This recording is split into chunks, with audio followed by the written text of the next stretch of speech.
On est en 2024 et tu te poses toujours la question de savoir s'il te faut un blog ou pas pour réussir dans ton business. T'es sur la bonne vidéo, je vais tout expliquer, c'est parti, on y va. Yeah. Yeah, yeah, yeah, yeah.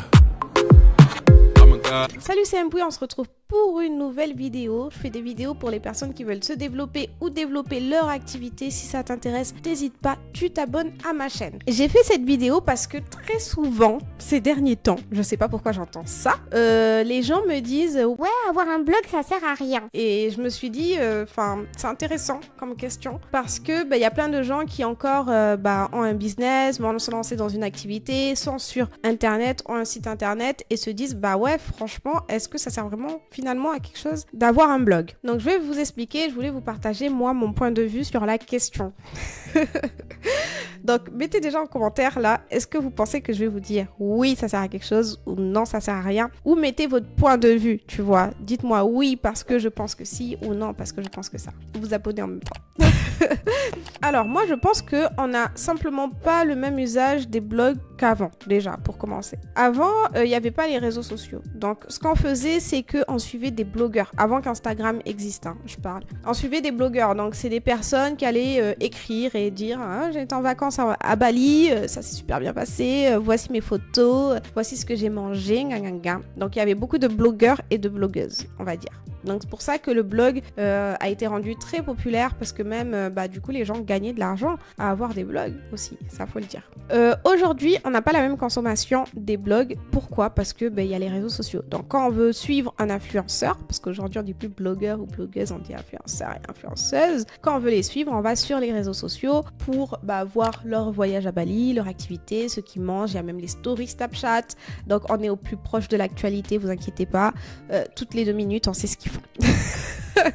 Plus besoin de blog. Mais là où ça va être intéressant d'avoir un blog pour votre business, c'est quoi? C'est que demain, si pour le coup je veux aller en vacances à Bali, je vais aller sur Google et je vais taper les 5 choses incontournables à faire, ou je vais taper quoi faire à Bali tout simplement, et je vais tomber sur cette fameuse article 5 choses incontournables à faire à Bali. Pareil dans l'autre sens, si je prends Paris, quelqu'un qui vient en voyage à Paris, il va taper quoi faire à Paris. Et là, imaginez que vous avez une boutique de vêtements, une boutique de beauté ou un restaurant. La personne qui va taper quoi faire à Paris va tomber potentiellement sur votre article de blog. Surtout si vous avez fait pas mal d'articles sur quoi faire à Paris, il peut très bien tomber sur un de vos articles de blog dans sa barre de recherche Google. Et là où ça va être intéressant, c'est que vous allez lui dire d'après mon article de blog, voici les 5 choses incontournables à faire à Paris. Visiter Montmartre, aller marcher sur les Champs-Élysées, manger dans un très bon restaurant. Et d'ailleurs, tac tac, lien de mon restaurant.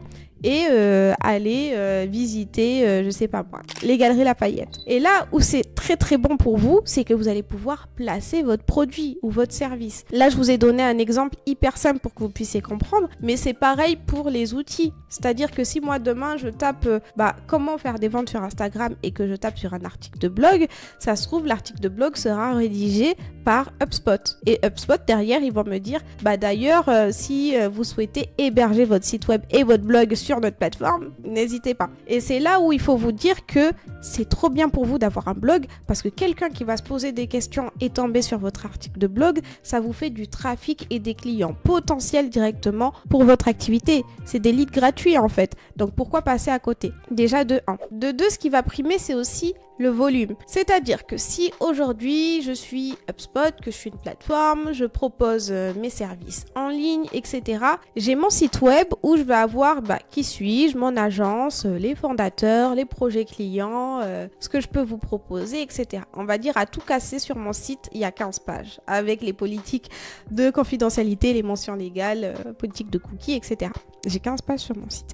Imaginez, j'ai une agence concurrente qui travaille sur le même domaine que moi et que cette agence concurrente à ce que je fais a un site web avec un blog. C'est-à-dire que le blog, c'est les mêmes URL. Ça prend votre nom de domaine, ça met /blog avec le nom de votre article de blog. Mais tout ça, c'est votre site. Le blog est rattaché à votre site web. Si votre concurrent a un blog et qu'il a au moins 100 articles de blog dans son site web, il aura potentiellement 110 pages ou 120 pages ou 15 pages sur son site, pendant que vous aurez encore 10 pages.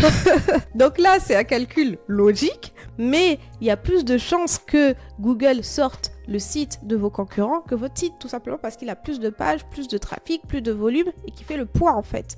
Donc c'est ça qu'il faut se dire aussi. Un blog, c'est un moyen comme un autre d'attirer des clients, de la visibilité, du trafic sur votre site web, mais c'est aussi en termes de volume une force d'avoir plusieurs pages en fait sur son site. Bah, du coup d'avoir plus de chances, des probabilités de ressortir dans le moteur de recherche par rapport à l'algorithme. Donc bien sûr que oui, je vous conseille à 100% d'avoir un blog en 2024. D'ailleurs, moi j'alimente toujours mon blog, c'est-à-dire que quand je fais une vidéo YouTube, c'est une petite stratégie que je vous révèle. Je fais également un article de blog associé qui renvoie vers ma chaîne YouTube et le blog est rattaché à Google et YouTube aussi c'est rattaché. Bref, il faut avoir un maximum de trafic partout, on va dire, et c'est assez cool de se dire qu'il y avait des gens qui connaissaient pas ma chaîne, qui sont allés comme ça sur Google et qui se sont dit en gros, est-ce que j'ai besoin d'avoir un blog en 2024 et qui se tombe sur mon article de blog qui dit est-ce que tu dois faire un blog en 2024? Mais c'est logique en fait.